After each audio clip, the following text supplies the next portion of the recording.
বিসমিল্লাহির রহমানির রহিম। আসসালামু আলাইকুম। নীতির সৌজন্যর সমাহারে আপনাদের সবাইকে স্বাগতম।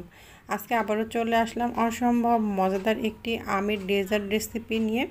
ইনশাল্লাহ আপনাদের সবার কাছে খুব ভালো লাগবে। আর এই রকম একটি আমের ডেজার্ট যদি এই প্রচণ্ড গরমে থাকে তাহলে কিন্তু আর কোনো কিছুই লাগবে না। এক বাটি এই আমের ডেজার্ট খেলে কিন্তু মন প্রাণ একেবারে ঠান্ডা হয়ে যাবে।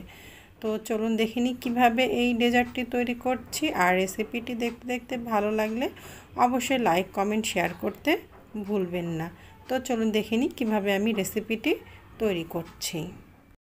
এখানে আমি 2 কাপ পরিমাণ ডাবের পানি নিয়ে নিয়েছি। আর আজকে এই আমের ডেজার্টে আমি কোকোনাট জেলিটা ব্যবহার করব। তবে যদি আপনারা এই কোকোনাট জেলির পার্টটা স্কিপ করতে চান তো স্কিপ করতে পারেন। আপনারা এই আমের ডেজার্টে কোকোনাট জেলিটা ব্যবহার নাও করতে পারেন। আর যদি না করেন তাহলে কিন্তু এই পার্টটা আপনারা বাদ দিবেন। তো আমি 2 কাপ পরিমাণ ডাবের পানির মধ্যে 2 টেবিল চামচ পরিমাণ চিনি দিয়ে দিলাম। ডাবের পানিটা বেশি মিষ্টি থাকলে আর চিনি দেওয়া লাগবে না, যদি কম মিষ্টি থাকে তাহলে একটু চিনি দিলে ভালো হয়। এখন এর মধ্যে আমি দিয়ে দিচ্ছি 2 চা চামচ পরিমাণ আগার আগার পাউডার। 2 কাপ পরিমাণ কোকোনাট ওয়াটারের জন্য বা ডাবের পানির জন্য আমি 2 চা চামচ পরিমাণ আগার আগার পাউডারটা ব্যবহার করছি। আচ্ছা, আপনারা যদি ডাবের পানি না নিয়ে এখানে যদি নর্মাল পানিটাও ব্যবহার করে এভাবে জেলি তৈরি করে নিতে চান তাহলেও কিন্তু নিতে পারেন, কোনো অসুবিধা নাই। তো ঠিক আছে, এখন আমি এই আগার আগার পাউডারটা খুব ভালো মতো এই পানির সাথে মিশিয়ে নিচ্ছি একটি হ্যান্ড বিটার দিয়ে। চামচ দিয়ে খুব সহজে আসলে আগার আগার পাউডারটা মিশানো যায় না, একটু হ্যান্ড বিটারটা হলে খুব ভালো হয়। তো এই হ্যান্ড বিটারটা দিয়ে আমি খুব ভালো মতো আগার আগার পাউডারটা মিশিয়ে নিচ্ছি। তো খুব ভালো মতো মিশিয়ে নেওয়া হয়ে গেছে, দেখেন একটুও দলা দলা ভাবটা নেই। এখন আমি এটি চুলাতে জাল করে নিব। তো হাঁড়িটা আমি চুলাতে বসিয়ে দিয়েছি। চুলার জালটা রয়েছে মিডিয়াম হাই হিটে। তো এটি বলক উঠে আসুক, তারপরে আমি আমার রেসিপিতে ফিরে আসছি।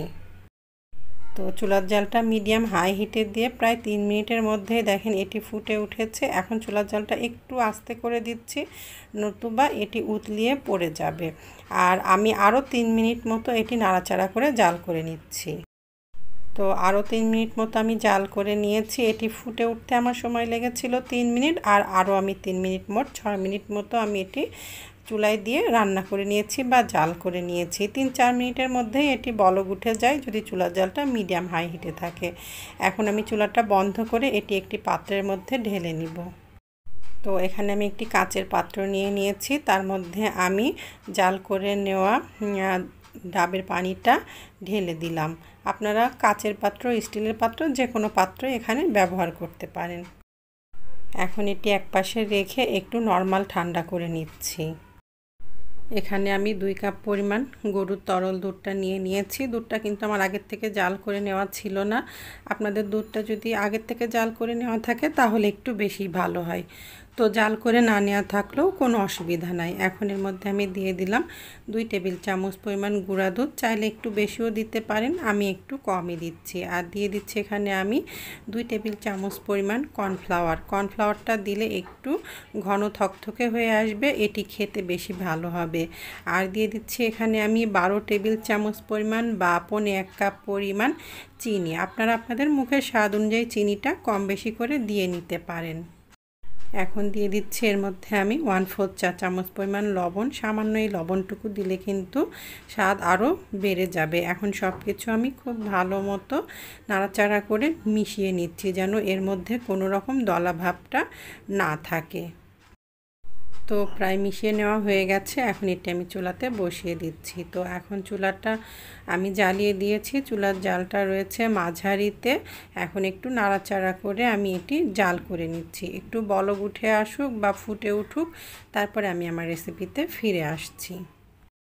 তো প্রায় 2-3 মিনিটের মধ্যে বা অল্প কিছু সময়ের মধ্যেই দেখেন এটি ফুটে উঠেছে। এখন চুলার জালটা আমি একটু আস্তে করে দিলাম, নতুবা কিন্তু দুধটা উতলিয়ে পড়ে যাবে। তো আমি আরও 2-3 মিনিট এটি জাল করে নিচ্ছি ঘন করে, তারপরে আমার রেসিপিতে ফিরে আসছি। তো ফুটে ওঠার পরে আমি আরও 3 মিনিট মতো এটি জাল করে নিয়েছি। বেশটা ঘন হয়ে এসেছে, একটু ঘন করে এটি জাল করে নিতে হবে। আপনারা চাইলে কিন্তু আরও একটু বেশি ঘন করে জাল করে নিতে পারেন। তো এখন আমি চুলাটা বন্ধ করে এটি একপাশে নামিয়ে রেখে ঠান্ডা হতে দিব। এদিকে জেলিটাও কিন্তু নর্মাল তাপমাত্রায় চলে এসেছে। এখন এটা আমি ফ্রিজের নর্মাল চেম্বারে আধা ঘন্টার জন্য রেখে দিচ্ছি। আর দুধের এই মিশ্রণটাও আমি ফ্যানের বাতাসের নিচে রেখে ঠান্ডা করে নিচ্ছি। তো এখানে আমি 2 কাপ পরিমাণ আম নিয়ে নিয়েছি। আমগুলো একটু ছোট টুকরো করে কেটে নিয়েছি আর দিয়ে দিচ্ছি এর মধ্যে আমি হাফ কাপ পরিমাণ পানি। পানিটা ব্যবহার করলে আমটা খুব সহজে ব্লেন্ড করে নেওয়া যাবে। তো আমটা এখন আমি খুব ভালো মতো ব্লেন্ড করে নিচ্ছি। দেখেন কতটা স্মুথভাবে আমটা ব্লেন্ড করে নেওয়া হয়ে গেছে। একদম এর মধ্যে কোনো রকম দলা দলা ভাব নেই, কিন্তু তারপরেও আমি আমটা একটু ছাঁকনি দিয়ে ছেঁকে নিচ্ছি যেন এর মধ্যে কোনো রকম আঁশ না থাকে। তবে আপনাদের আমটা যদি কোনো রকম আঁশওয়ালা আম না হয় তাহলে না ছেঁকে নিলেও হবে। তো ঠিক আছে, আমি আমটা একটু ছেঁকে নিচ্ছি, তারপরে আমার রেসিপিতে ফিরে আসছি। তো দেখেন খুব অল্প পরিমাণ আঁশ বের হয়েছে। এখন আমি এই আমের পাল্পটা একপাশে রেখে দিচ্ছি। এবার আমি যেহেতু এই রেসিপিটিতে আমি সাবু ব্যবহার করব, এই জন্য আমি সাবুদানাটা সেদ্ধ করে নিচ্ছি। চুলাতে আমি একটি পাত্রে 5 কাপ পরিমাণ পানি নিয়ে টকবক করে ফুটিয়ে নিয়েছিলাম। তার মধ্যে আমি প্রায় 1.25 কাপ পরিমাণ সাবুদানা দিয়ে দিলাম। এখন আমি প্রায় 10 থেকে 12 মিনিট মতো চুলার জালটা মিডিয়াম হাই হিটে রেখে এই সাবুদানাটা সেদ্ধ করে নিচ্ছি। তো একদিকে এই সাবুদানাটা সেদ্ধ করে নিচ্ছি, অন্যদিকে আমি 2টি আম ছোট টুকরো করে কেটে নিয়েছি। এই টুকরো করা আমও আমার লাগবে, এই জন্য আমগুলো আমি আগেই কেটে নিয়েছি। আর এখন দেখেন প্রায় 10 মিনিটের কাছাকাছি হয়ে গেছে, সাবুদানাগুলো প্রায় সেদ্ধ হয়ে গেছে। আর 1-2 মিনিট আমি সেদ্ধ করে নিচ্ছি। তো আর 2 মিনিট মতো সেদ্ধ করে নিয়েছিলাম, মোট 12 মিনিট সেদ্ধ করে নিয়েছি। এখন একটি ছাঁকনির মধ্যে ঢেলে নিলাম আর কলের নর্মাল পানিটা আমি দিয়ে এই সাবুদানাগুলো ধুয়ে নিচ্ছি। আর সব শেষে কিন্তু সাবুদানাটা সেদ্ধ করে নেবেন, এতে করে কিন্তু সাবুদানাটা কোনো রকম জমাট বেঁধে বা দলা বেঁধে থাকবে না, আর দুধের মধ্যে মিশিয়ে নিতেও কিন্তু খুব সুবিধা হবে। এই জন্য সব কাজ হয়ে যাওয়ার পরে একেবারে শেষের দিকে সাবুদানাটা সেদ্ধ করে নেবেন। আর এই রেসিপিটি কিন্তু তৈরি করতে খুব একটা ঝামেলা না। আমি একটু আপনাদেরকে ডিটেল বলে দিচ্ছি বা দেখিয়ে দিচ্ছি বলে কিন্তু মনে হচ্ছে যে অনেক বেশি সময় ধরে করছি বা অনেক ঝামেলা। আসলে কিন্তু খুব একটা ঝামেলাই না যদি সব কিছু হাতের কাছে রেডি করা থাকে। তো ধুয়ে নেওয়া হয়ে গেছে, এখন এটি একপাশে রেখে দিচ্ছি। তো প্রায় 20 মিনিট মতো হয়ে গেছে, খুব ভালো মতো কিন্তু এই জেলিটা সেট হয়ে গেছে। আধা ঘন্টা বা 20 মিনিটই সময় লাগবে, এর থেকে বেশি সময় লাগবে না যদি ফ্রিজের নর্মাল চেম্বারে রেখে দেন। এখন আমি ছোট ছোট টুকরো করে এই জেলিটা কেটে নিচ্ছি, যেহেতু আমি আমগুলো ছোট টুকরো করে কেটে নিয়েছি এই জন্য। আমি আবারও বলছি, যদি আপনারা এই ডাবের জেলিটা স্কিপ করতে চান তাহলে বাদ দিতে পারেন এই অংশটুকু, কোনো অসুবিধা নাই। আবার চাইলে নর্মাল পানি দিয়েও কিন্তু আপনারা এই আগার আগার পাউডার মিশিয়ে এই জেলির কিউবটা তৈরি করে নিতে পারেন। এই জেলির কিউবটা কিন্তু আমের ডেজার্টের মধ্যে খাওয়ার সময় যখন মুখে পড়ে তখন কিন্তু খেতে বেশ ভালোই লাগে। তবে যদি আপনাদের কাছে বাড়তি ঝামেলা মনে হয় তাহলে এই অংশটুকু বাদ দিতে পারেন। এখন আমি ছোট ছোট করে এই জেলির কিউবগুলো কেটে নিচ্ছি, তারপরে আমার রেসিপিতে ফিরে আসছি। তো দেখেন কতটা সুন্দরভাবে জেলির কিউবগুলো তৈরি হয়েছে, দেখতে কিন্তু ভীষণ ভীষণ সুন্দর লাগছে। আপনারা কিন্তু বাচ্চাদেরকে এইভাবে ডাবের পুডিং বা এইভাবে ছোট ছোট করে কিউব করে এই জেলিটা তৈরি করে দিতে পারেন, বাচ্চারা কিন্তু খুব মজা করে খাবে। তো এখন এটি একপাশে রেখে দিচ্ছি, রেসিপির একেবারে শেষের স্টেপে চলে যাচ্ছি। তো আমি একটি পাত্র নিয়ে নিয়েছি, তার মধ্যে আমি সাবুদানাগুলো ঢেলে নিচ্ছি। দেখেন একেবারে শেষে সাবুদানাগুলো সেদ্ধ করে নেওয়ার কারণে কিন্তু সাবুদানাগুলো দলা বেঁধে যায় নাই। এখন এর মধ্যে আমি মিশিয়ে নিব সেই জাল করে নেওয়া দুধের মিশ্রণ।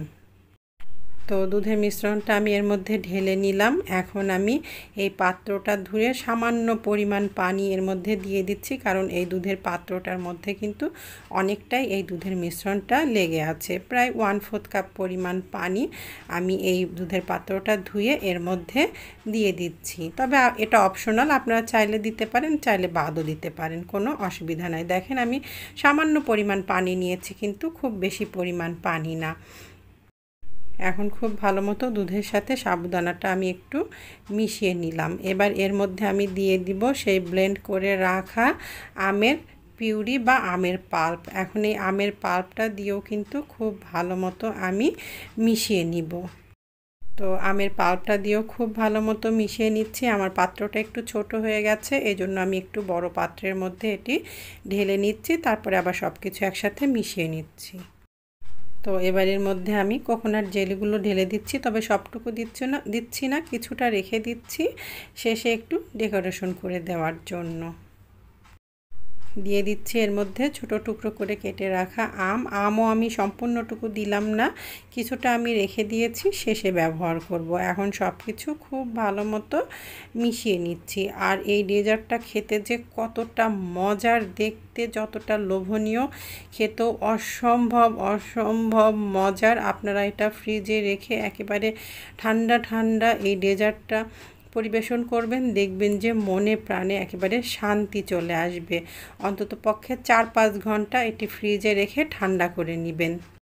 তো এই অল্প পরিমাণ আমি আমের টুকরো আর এই জেলিটা রেখে দিয়েছি, শেষে আমি ব্যবহার করব। তো দেখেন কতটা লোভনীয় হয়েছে, আসলেই কিন্তু দেখতে ঠিক এতটাই লোভনীয় হয়েছিল।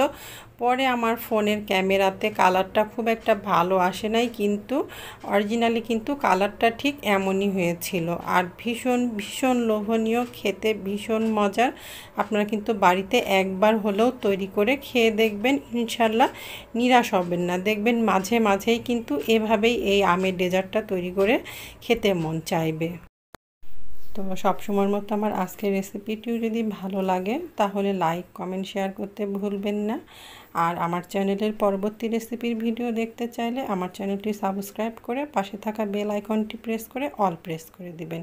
তাহলে আমি নতুন রেসিপির ভিডিও আপলোড করলে আপনারা সাথে নোটিফিকেশন পেয়ে যাবেন। তো আজকের মতো এখানেই রাখছি। আসসালামু আলাইকুম, আল্লাহ হাফেজ।